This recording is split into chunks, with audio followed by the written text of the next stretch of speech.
Mbote na bino balandi ba Kivu Morning Post TV boye bolamu na sauna biso mkolmo lelo na lokota na Lingala wuta engumba Goma totala nini tolangele bino lelo. Lieutenant général Guidon Chimirai Mouissa Mukambi ya lisanga le ba wazalendo NDC rénové ya Betim Piololo natina ba bundi ba A123 bazali ko bakisa motango mabango mpoete bakoma na walika le centre kino na engumba Kisangani mpe bazali na makanisi makokoma na Kalemi.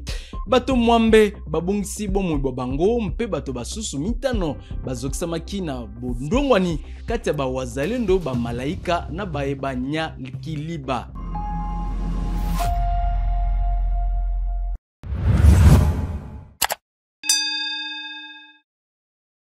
Mbote lisusu na bino banso na liebisi libimisa makilobi loleki lieutenant général Guidon Chimirai Mouissa mokonzi ya lingomba ya bawazalendo ba NDC rénové atungisa maki makasi na tina ya bokomi bwa ba soda ba A123 na motango ya ebele ba bazali na mposa bakoma na walika le centre kino na ngumba Kisangani.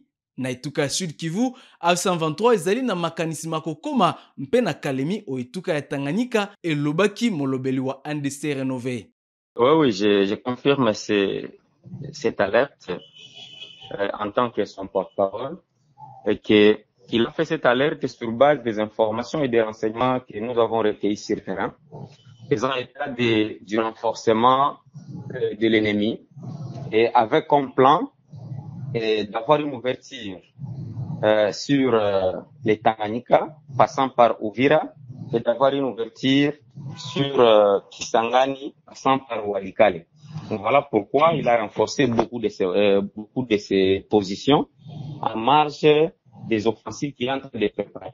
Vous voyez que maintenant, il fallait alerter tout le monde, surtout les VDP, de rester en position d'alerte générale. Voilà donc. Mais pratiquement, c'est dans tous les axes. Hein. Il y a dans l'axe, l'ennemi compte attaquer d'abord Walikale à partir d'abord de Kachebere et Kibati. Donc il va attaquer à partir de Kibati pour descendre vers Kiboua. Donc Walikale passant par Kiboua en profit consort. Il va attaquer Hombo en provenance des Iralo. Il va attaquer Mutongo à partir de Nyabiondo. Il va attaquer Pinga à partir de Bibwe. Malheureusement, ils ont eu pour leur compte ce matin ici, ils ont été pilonnés. Ils vont attaquer aussi Pinga à partir de Rusamambu, à partir de Bukumbirwa, mais principalement à partir de Mpeti, dans la route principale. Et ils vont attaquer Ntoto à partir des collines dans les Wallo à Yungu. Ils vont attaquer les sites Kivu, donc Uvira, à partir de Nyangezi, parce que Nyangezi a une ouverture sur les hauts et les moyens plateaux de Fizi et de Minembwe et Uvira.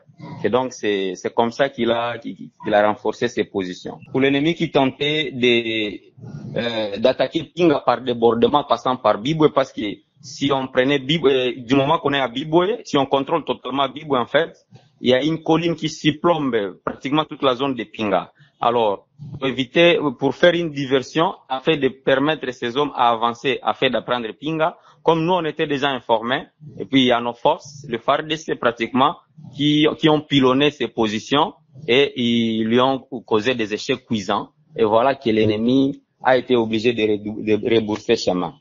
Il y a, en fait, c'est un ensemble de collines. Il y a Bibwe, mais c'est Bibwe qui est la plus grande agglomération connue là-bas. Mais on n'a pas attaqué Bibwe, on a attaqué plutôt les positions de l'ennemi au centre de Bibwe. Nabitumba bawazalendo basalaki kati na bango bato mwambe babungisaki bomu babango mpe bato basusu mitano bazokisamaki bondongo ni bona bosalemaki kati ya bawazalendo ba General Malaika na bayeba Nyakiliba na Mboka Mwenga oetuka Sud Kivu. Totala. Na batoto ya Mwenga Shabunda bote tunabasalimia. Ni komanda Sego Ademloge wa Papco ambaye inaongozwa na General Nikiriba Matebura Daniel. Tuko tunafuata mavideo za mingi na maaudio za mingi za kuimpite watu keno watu wanasema ono ya grupe yetu na hatubajue. Fie tunasema tuko derrière ya chef de l'État na tutaendelea kubakia derrière ya chef de l'État na kusoutenir gouvernement yetu na FRDC. Parce que ba VDP ni batu ya kusoutenir chef de l'État. Seulement yenye shie inatuchukiza ni kuona grupe moya iseme kama shie hatuna droit ya kusema que tukuwe na poste de contrôle. Depuis février 2025 mpaka leo le 17 septembre 2025 tuko tunapigana na adui na tunabare route contre ule adui, lakini cha kushangaza leo baseme kama maposte de contrôle zetu zivunjike. Shie tunasema hatuko d'accord kwa ile maposte de contrôle ni lazima zirudie, lakini bei njo bashushe. Tunapenda raia yetu na tunataka njo bei bashushe. Tulisikia kiongozi wa mouvement moya ambaye anaitwa Foka Mike. Yeye alisema eti maposte de contrôle zikufe. Kumbe habakuziua, walitunyanganya njo za kwetu bakajitilia kubaviana yabo na mpaka hivi biko banalipisha. Chose grave, jana le 16 septembre 2025 gari zinakuwa mkutoka Bukavu zinaingia Mwenga bila hata kontrole moya. Vis-à-vis na ile shi tunasema hivi, ile gari yenye banapisha pale takuwa kontrole ya kukua bikuwe kuliko ba viongozi ba moya baone huruma ya inchi, biko banendelea kufavorize bale benye bali faire tomber maeneo ya kwabo na bakakuya huko kwetu kama bakimbizi. Sasa tunasikia eti anavunja kama vizuizo. Kuvunja vizuizo egale kuingiza adui Mwenga, egale manake kudemoralize bazalendo. Kumbe she yenye tunataka ile vizuizo ile maposte de contrôle zibakie, lakini bei njo bashushe. Foka Mike hata tukulishia babiana ya kwetu, hata kulisha bapapko, na she bapapko hatutakulisha baku yengine mouvement.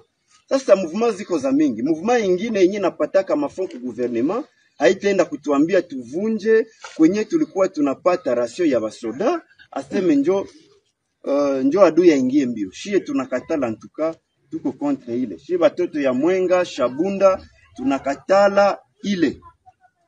Mwenga yetu hatutakubali baiangushe. Shie njo tunayua manjia zenye adui anaweza kupita. Sasa utaenda kuvunja ile maposte de contrôle yetu je? Wakati shie njo tunayua hapa, kama tunafunga hapa, tunayua ni point stratégique yenye adui anaweza kupitia. Sasa shie batoto ya mwingine mseme mnatuexplique kwa ile, en tout cas shie hatuko d'accord. Tunasema maposte de contrôle zetu zitarudia, seulement que babiana bashushe njo bei, na zingine ma mouvement zote zishushe bei. Mie sikulishake mouvement ingine na mouvement ingine nayo hainikulishake. Njo ile, en tout cas shie tunakatala ile. Tunakatala ile accent. Na territoire ya Lubero, Mangomba mabawa zalendo, mabengano maki na musienene, au wanetuka ya Nord Kivu, pambate, bazali kofundama na kosala bobomi, obisika bina, lingomba lia bawazalendo, banatese kande, lizali kofundama mingi, na kosalaka, tango iso makama mana, Viane Kichwamba, mokambia lingomba lie, libunda kapona makoki mabamoto, obisika bina, asakola kete bawazalendo bana, babomaki baimboka, babale mukulumazomi na motoba ya sanza eye ya libwa. Moi, c'est Viane Kichwamba, président du comité local de protection communautaire à Chefferie de Bassoir. Merci d'avoir posé cette question. Certainement, c'est une réalité au sein de la communauté parce que nous avons compris que les groupes armés sont auteurs de plusieurs otages, enlèvements, voire même tracasseries au sein de différents axes, même voire différentes zones. C'est pourquoi nous, comme membres de la société civile, nous avons exigé le départ des Wazalendo de partout où ils sont, surtout ceux-là qui se sont installés à Mouchienene, les groupes dénommés Banabate Seka, auteurs de tueries de civils. Des personnes auraient été tuées. C'était le 16. C'était bien sûr les 16 ans, certains mardi, tiré à bout portant. C'est ce qui a été à la base entre la population et ce groupe armé, où nous avons eu même à tenir une grande parade communautaire exigeant le départ immédiat de ce groupe, et après un mémo déposé au sein de l'autorité locale responsable du bureau de la chef de chefferie. Et heureusement, les autorités et tant d'autres nous ont justement appuyés et le groupe est déjà délocalisé dans la zone. Bon, c'est ce que nous présumons, mais en réalité, on a constaté qu'ils étaient en train justement de jouer le jeu de l'ennemi. Car avec normalement la formation que les FARDC ont eu à recevoir et certains Wazalendo bien disciplinés, mais c'est là qui était basé sur cet axe. En tout cas, ils ont été auteurs de plusieurs tueries, même enlèvements, otages, tracasseries au sein de la communauté et exigeaient beaucoup plus même des taxes au niveau des marchés sollicités à manger, alors qu'ils sont normalement dans les mandats de sécuriser la population. Et normalement, ce n'est pas la population qui devrait toujours les prendre à charge. Oui, nous disons vraiment merci pour ceux-là qui nous ont appuyés dans ces plaidoyers, en particulier les autorités compétentes, ceux-là qui s'en occupent normalement de lobbying pour essayer de faciliter les mariages civilo-militaires du côté des FARDC, mais également l'administrateur des territoires qui a eu aussi à recevoir en tout cas nos doléances et beaucoup d'autres autorités qui ont été aux côtés de la population. Merci beaucoup. Moi, c'est Vianney Kitswamba, président du comité local de protection à chefferie de Bassora. Natina ya kobongisa musala mwa kopesa baimboka lotiliki na etuka ya Chopo, moyangeli wa etuka ena Paulin Londongolia akutanaki na Kinshasa na bakonzi ba treka Israel lingomba lié lisalaka mosala mona. À mission officielle à Kinshasa, le gouverneur de la Chopo, Paulin Londongolia, multiplie les efforts pour améliorer le quotidien de sa population. Déterminé à résoudre durablement la problématique de l'électricité, il mise sur l'énergie renouvelable, respectueuse de l'environnement. C'est dans ce cadre qu'il a visité les entrepôts de Treka et Sarel, qui travaillent avec Seawaf Energy, Felicity, Vitron, AS, des entreprises spécialisées dans les photovoltaïques, fortes de plus de 10 ans d'expérience dans l'éclairage public. Nous sommes fournisseurs de l'énergie renouvelable. Nous avons été bénis aujourd'hui par la visite de l'excellence qui est passée le vendredi. Nous avons parlé aussi de plusieurs aspects. Nous avons parlé de l'éclairage public. Nous avons parlé aussi des électrifications de milliers ruraux de la province de la Chopo. Et il a été très émis et dans les jours à venir, il y aura déjà de très bonnes choses pour les habitants de la province de la Chopo.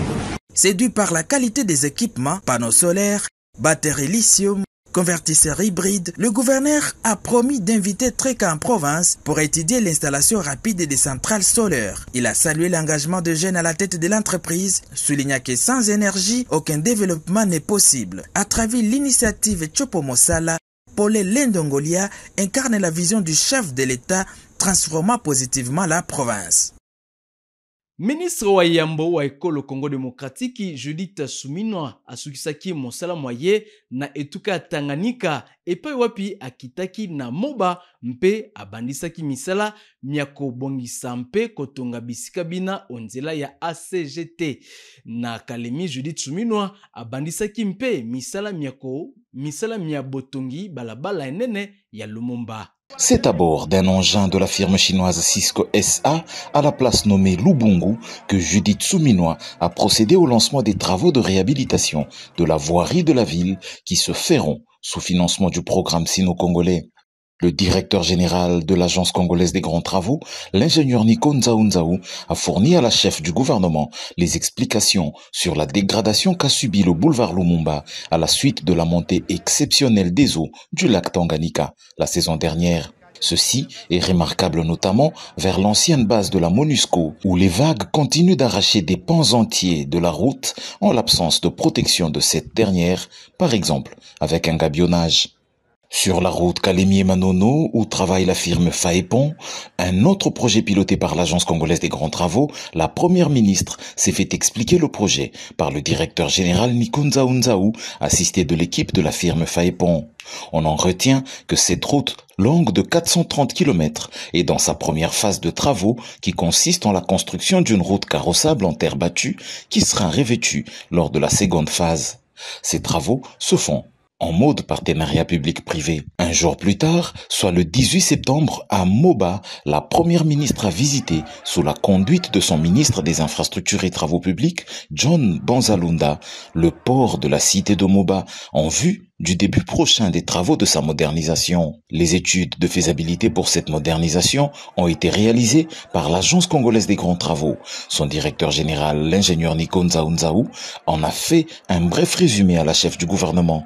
Il a expliqué que ce travail se fera par phase. À la première phase, il est prévu la construction d'un nouveau quai long de 156 mètres qui aura une capacité d'accueil de 4 navires de la dimension du célèbre bateau Amani.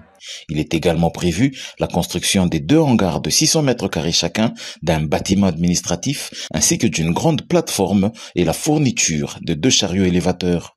La même phase prendra en charge la construction de la voie d'accès au port, longue de 10 km allant du port jusqu'à la cité. Bien avant ce lancement des travaux du port, la première ministre s'était adressée à la population de Moba, la rassurant du plan de développement pensé pour elle par le gouvernement de la République que devra mettre en œuvre le fils du terroir, John Banzalunda.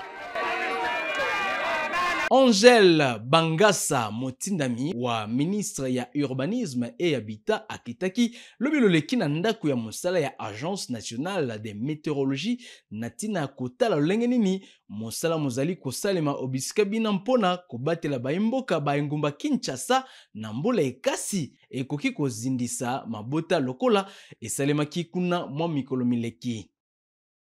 En cette saison de pluie, les Congolais devraient être alertés en termes de prévisions météorologiques. Question de réduire les risques liés aux éventuelles inondations et autres dégâts.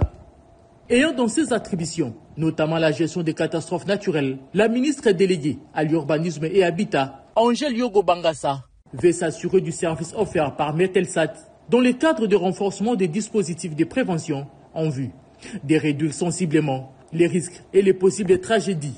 Les explications lui ont été données par Joseph Itela, directeur général des Metelsat, sur les mesures mises en place pour prévenir tout bouleversement climatique et protéger la population sur les risques de catastrophes liées aux pluies. Très ravi de voir Maman ministre venir nous rendre visite pour nous encourager en premier lieu et aussi voir ce que nous avons pour qu'il puisse améliorer cela, faire le plaidoyer auprès des autorités pour mieux participer au développement durable de notre pays. Nous accompagnons le gouvernement et comme il fait partie du gouvernement, on l'accompagne aussi. Déjà, après les dernières pluies diluviennes qui ont occasionné des décès et dégâts matériels importants, le gouvernement congolais avait mobilisé des moyens pour que ses services traduisent les prévisions climatiques en mesures concrètes de protection des populations, de prévention des risques et de renforcement de la résilience urbaine.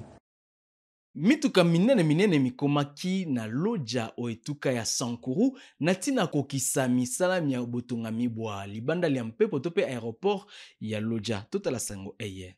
Ce jeudi 18 septembre 2025, la cité de Lodja a connu une effervescence sans précédent avec l'arrivée de plusieurs agents de construction amenés par la société Adi Construct dédiée à la réalisation du nouvel aéroport de Lodja.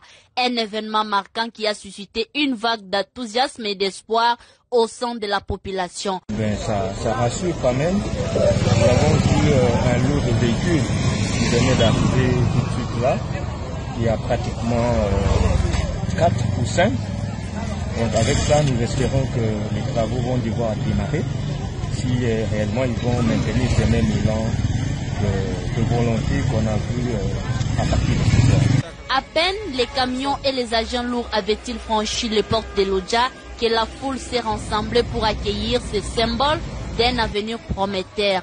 Parmi ces agents, une bétonnière jamais vue auparavant dans la province du Sankuru a particulièrement attiré l'attention. Le visage illuminé et les sourires des habitants témoignaient d'un sentiment de fierté collective et de curiosité. Les agents d'Adi Construct, dont certains ont fait leur premier pas à Lodja, ont été accueillis comme des héros. Des chants et danses ont émêlé cette journée mémorable, illustrant la joie débordante des habitants face à cette avancée significative pour le développement de leur région. C'est un grand jour pour nous, déclare un résident. La construction de cet aéroport va transformer notre quotidien et offrir de nouvelles opportunités à notre communauté. L'arrivée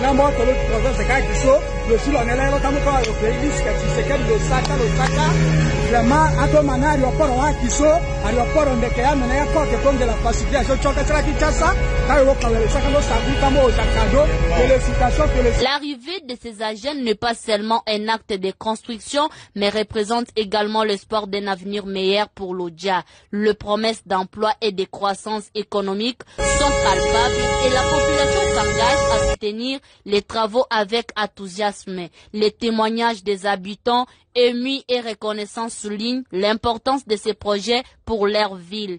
Aussitôt arrivé dans l'entrepôt de Fodessa, le directeur Talasuka ya basango na biso ya mokolo malelo batata pe mama matono mingi na bino banso baibolandaki biso botikala malamu o mabota mabino banso mpe totombeli bino bongo suka elamu ya poso silisi tokuta na lisusu mokolo mwa yambo ya poso ezali koya.